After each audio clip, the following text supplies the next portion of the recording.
Nung una kasi talagang sumasakit yung tiyan ni mama at hindi namin alam kung ano yung dahilan. Sobra siyang namimilipit, naiiyak sa sobrang sakit.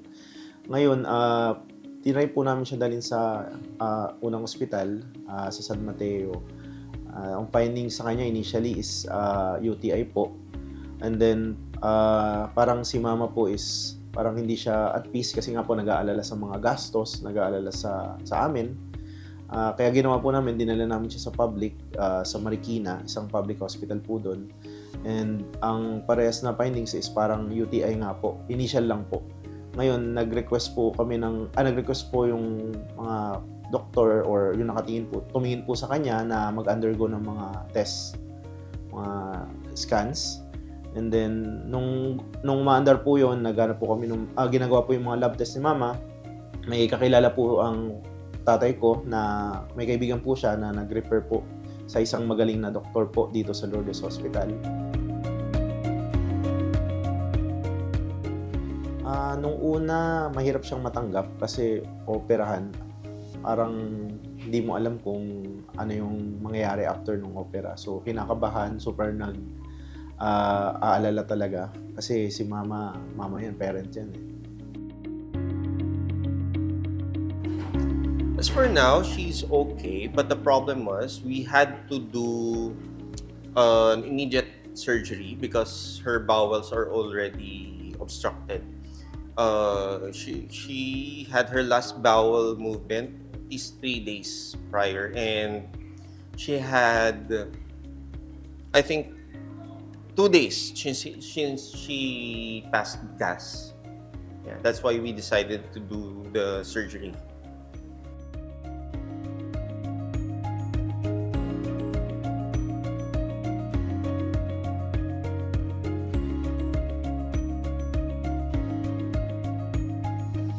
So we did colon surgery. We had to remove a part of her colon, which was the sigmoid, because it was perforated, so may butas.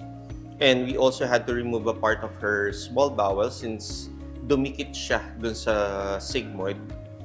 And then we had to do a colostomy. We had to put an outlet. That's where she will pass her feces.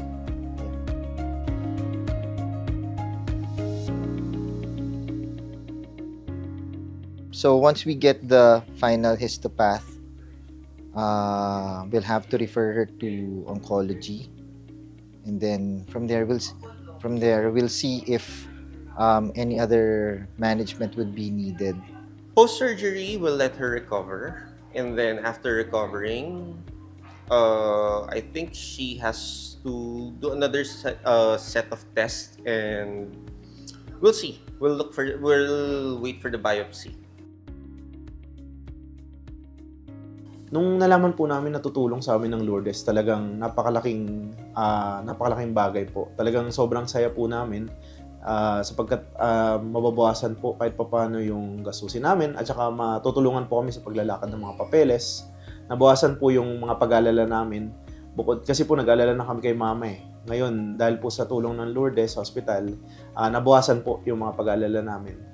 Maraming salamat po sa bumubuo ng Hospital ng Lourdes Hospital, sa mga doktor po na nag-opera kay mama, sa mga nurse po na walang sawang tumutulong. Lalong-lalo na kay Dr. Similia, sa anak niya, kay Dr. Bernadette Similia Lim, kay Dr. Abendaño, at sa bumubuo po ng staff na tumulong po sa operations ni mama. Maraming salamat po. Maraming salamat po sa Lourdes Hospital sa pagkup sa amin or pagtanggap po sa amin. Maraming salamat po at kami po ay napili nyo na tulungan sa journey na to ng pag-confine or pagpapagaling kay mama. Maraming salamat po mula sa aming kaibuturan ng puso. Hindi na yung katulad dati na hindi ako makakilos. Ngayon nakakakilos-kilos naman ako. Mababait yung mga doktor, pati mga nurse. Nalagaan po ako ng mabuti dito sa ospital. Nagpapasalamat po ako sa kanilang lahat na napakaganda ng paano sa akin po.